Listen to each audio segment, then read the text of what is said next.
नमस्ते दोस्तों, Buddha blessed living channel में आपका फिर से स्वागत है, जहां हम आंतरिक शांति और खुशी का मार्ग तलाशते हैं। यदि आप यहां नए हैं, तो हमारे बढ़ते परिवार में शामिल होने के लिए चैनल सब्सक्राइब करें और घंटी बजाना न भूलें। एक युवक अपनी आदतों से बहुत दुखी था। अपनी लगातार आदतों के कारण उसका जीवन पूरी तरह से बर्बाद हो गया था। वह अपने समय की बिल्कुल भी कद्र नहीं करता था। वह अपना पूरा दिन बेकार की बातों में बर्बाद कर देता था। वह किसी के पास बैठकर बहुत देर तक बकबक करता रहता था, जिससे उसका और दूसरों का समय बर्बाद होता था। इस कारण लोगों की नजरों में उसकी कोई कद्र नहीं थी। वह आलस्य और सुस्ती में भी डूबा रहता था। जब भी उसके रिश्तेदार उससे कोई काम करने के लिए कहते तो वह बहाने बनाकर उसे टालने की कोशिश करता। इसके अलावा अगर किसी कारण से उसे वह काम करना पड़ता तो वह बिना किसी दिलचस्पी के जल्दबाजी में उसे कर देता। इसके अलावा जब उसके रिश्तेदार उसे कुछ समझाते या बताते तो वह अपनी गलती को बर्दाश्त किए बिना उनसे बहस करता। वह हमेशा महत्वपूर्ण कामों और फैसलों को बाद के लिए टालता रहता और कई तरह की जिम्मेदारियों से बचने की कोशिश करता। उसे लगता कि अगर मैं दोस्तों के साथ बकबक करूंगा तो मैं खुश रहूंगा। अगर मैं पूरे दिन आराम से घर पर रहूं तो मैं खुश रहूंगा। अगर मुझे खुद पर कुछ करने की जरूरत न पड़े तो मैं खुश रहूंगा। अगर मैं जिम्मेदारी न लूं और स्वतंत्र रहूं तो शायद मैं खुश रहूंगा। अगर मैं सुबह देर तक सोऊं तो मैं खुश रहूंगा। ऐसा करने के बाद वह कुछ समय तक तो खुश रहता है, लेकिन फिर वह पछताना शुरू कर देता है। वह अपना समय बर्बाद करने के लिए खुद को कोसता है। उसका दिमाग चिंतित और दुखी हो जाता है। धीरे धीरे वह युवक भी समझने लगा कि उसकी आदतें ही उसकी सारी चिंताओं की जड़ हैं। वह समझने लगा कि काम को टालने और कुछ न करने से कुछ नहीं होगा। इससे मुझे कुछ समय के लिए खुशी मिलेगी, लेकिन अंत में मैं खुद को कठोर और दुखी बना लूंगा। उसने खुद को बदलने की कोशिश की, लेकिन कुछ दिनों के बाद वह अपनी पुरानी स्थिति में लौट आया और ऐसा उसके साथ आम बात हो गई। उसने पूरी तैयारी के साथ अपनी आदतों को सुधारने की कोशिश की, लेकिन कुछ ही दिनों में वह फिर अपनी पुरानी आदतों पर आ गया। अब वह भी हार मान चुका था। उसे लगने लगा था कि चाहे वह कितना भी प्रयास कर ले, वह अपनी आदतों से छुटकारा नहीं पा सकेगा। उसका जीवन बर्बाद हो चुका है। अब उसे ऐसी ही बेकार और नीरस जिंदगी जीनी पड़ेगी। यह सोचते सोचते वह बहुत दुखी और तनावग्रस्त रहने लगा। फिर एक दिन किसी ने उसे बताया कि शहर के बाहर जंगल में एक बौद्ध धर्मगुरु अपनी झोपड़ी में रहते हैं। तुम्हें उनसे मिलना चाहिए।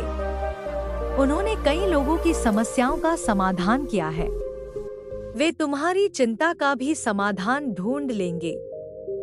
हालांकि युवक को यह बात पूरी तरह से स्वीकार नहीं थी, लेकिन वह अगले दिन उस बौद्ध गुरु की झोपड़ी में पहुंच गया। वहां पहुंचकर उसे बहुत शांति का अनुभव हुआ। झोपड़ी के चारों ओर साफ सफाई और शांति थी। बौद्ध गुरु झोपड़ी के बाहर एक मंच पर आंखें बंद किए ध्यान कर रहे थे। युवक उनके सामने गया और उन्हें प्रणाम किया।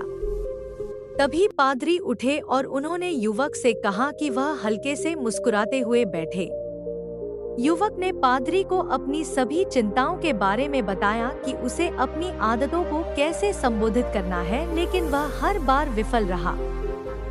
पादरी ने बिना कुछ कहे पूरी शांति से युवक की बात सुनी और फिर मुस्कुराए और कहा, तुमने सामान्य रूप से प्रयास किया, लेकिन तुम अपनी आदतों पर काम करना भूल गए, क्योंकि तुम्हें उन्हें केवल कुछ दिनों में बदलना है। तुम्हें कुछ दिनों में सब कुछ ठीक करना होगा, और जब तुम्हें शुरुआती कुछ दिनों में आदर्श परिणाम नहीं मिलते हैं, तो तुम पहले वाले तरीके पर लौट आते हो। आदतें अपनाई जाती हैं। सालों से बनी आदतें कुछ दिनों में नहीं छोड़ी जा सकती। इसके लिए आपको समय देना चाहिए और लगातार एक बात याद रखनी चाहिए, बुराइयां नहीं छोड़ी जा सकती। केवल अच्छी आदतें ही उन्हें बदल सकती हैं। उदाहरण के लिए, झूठ बोलने की आदत को सच बोलने की आदत से बदला जा सकता है। तब बौद्ध धर्मगुरु ने कहा, सचमुच, आज मैं तुम्हें ऐसी 5 प्रवृत्तियों के बारे में बताऊंगा जिन्हें अपनाने से न केवल तुम्हारी पुरानी बुराइयां दूर हो जाएंगी, बल्कि ये 5 प्रवृत्तियां तुम्हारे जीवन को भी आश्चर्यजनक रूप से बदल देंगी। युवक ने बड़े उत्साह से पुजारी से उन 5 प्रवृत्तियों के बारे में बताने को कहा। पुजारी ने कहना शुरू किया, मुख्य प्रवृत्ति है पुस्तकों को समझना। दुनिया के हर सवाल का जवाब पुस्तकों में छिपा है, क्योंकि जो सवाल आज तुम्हारे सामने आ रहे हैं, वही सवाल आज से पहले कई लोगों के व्यक्तित्व में उभरे हैं और उनमें से कुछ ने उन सवालों के जवाब भी पुस्तकों में लिखे हैं। तो उस पूरी प्रक्रिया से गुजरे बिना बस एक छोटी सी पुस्तक को पढ़कर तुम अपने सवालों के जवाब पा सकते हो और उन्हें अपने लिए इस्तेमाल कर सकते हो। एक किताब में एक व्यक्ति आपको अपने पूरे जीवन का सार प्रदान करता है, जिससे आप सीख सकते हैं कुछ महत्वपूर्ण अनुभव, और इसके साथ ही पुस्तकों को पढ़ने से आप वास्तव में नई चीजें सीखना चाहेंगे और अपनी कमजोरियों को जानना चाहेंगे। नए और सकारात्मक विचार आपके दिल को छू लेंगे, जो आपको अपने जीवन में आगे बढ़ने में मदद करेंगे। दुनिया का हर सफल व्यक्ति निश्चित रूप से पुस्तकों को समझता है, इसलिए आपको भी आज से सकारात्मक और अच्छी पुस्तकों को पढ़ने के लिए कुछ समय निकालना चाहिए। यह आदत आपको पूरी तरह से बदल देगी। फिर उस बिंदु पर बौद्ध धर्मगुरु ने आगे कहा, अगली प्रवृत्ति है रचना करना। रचना करना अपनी आंतरिक पहचान तक पहुंचने का एक शानदार तरीका है।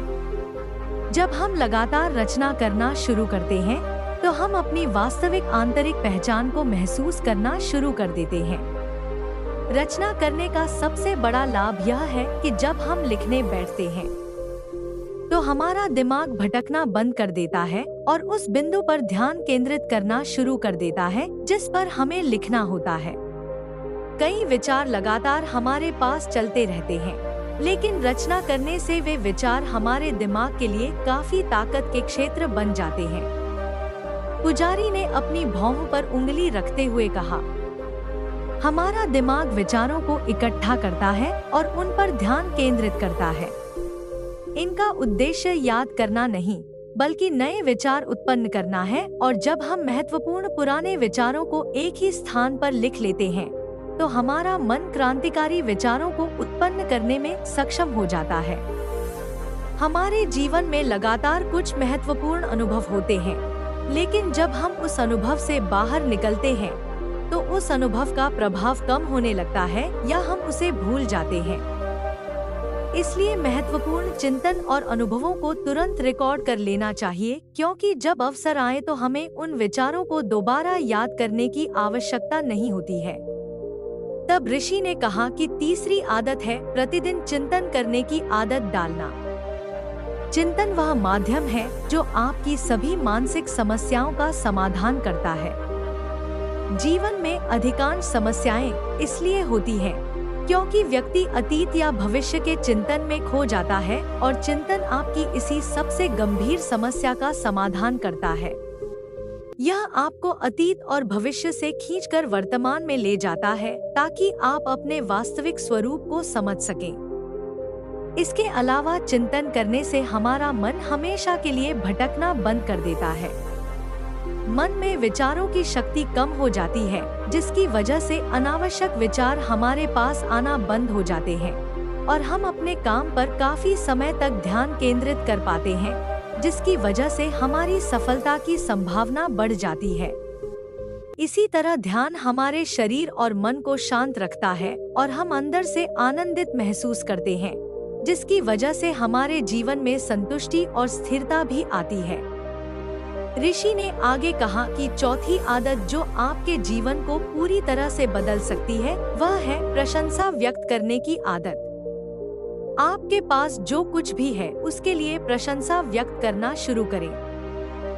अगर हम अपना ध्यान उन चीजों से हटाकर जो हमें नहीं चाहिए उन चीजों पर लगाएं जो हमारे पास है, तो हमारा पूरा जीवन खुशियों से भर जाएगा। कभी भी यह मत सोचिए कि जब मैं कुछ बड़ा कर लूंगा तो मैं खुश हो जाऊंगा, जब मैं कुछ बन जाऊंगा तो मैं खुश हो जाऊंगा।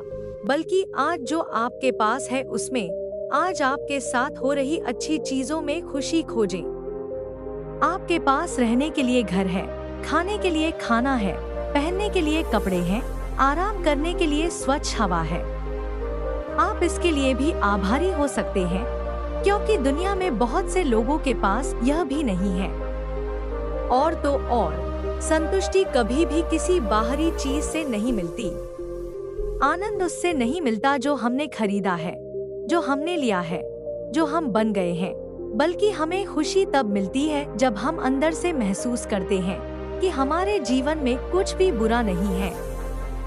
हमारे पास बहुत कुछ है, और जब हम उस पर ध्यान केंद्रित करते हैं और धन्यवाद देने की प्रवृत्ति को बढ़ावा देते हैं, तो हमें खुशी मिलती है।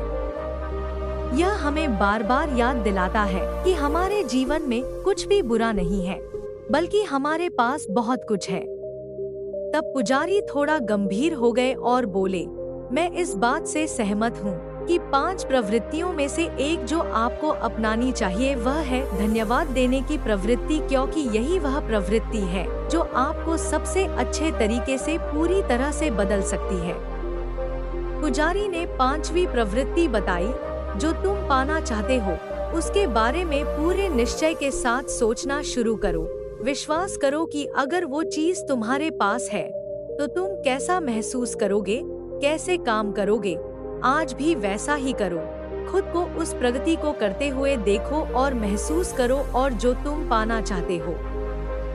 हमारे मन में जो चिंतन आता है, जो चीजें हम चाहते हैं, हम उन चीजों को पाने की कोशिश करना शुरू कर देते हैं और उन्हें अपनी ओर आकर्षित करते हैं। याद रखो कि मैदान में लड़ाई जीतने से पहले कोई भी सेनापति उस युद्ध को सामान्य रूप से जीत चुका होता है। उसी तरह प्रगति करने से पहले हमें भी उस परिणाम को सामान्य रूप से प्राप्त करना होता है।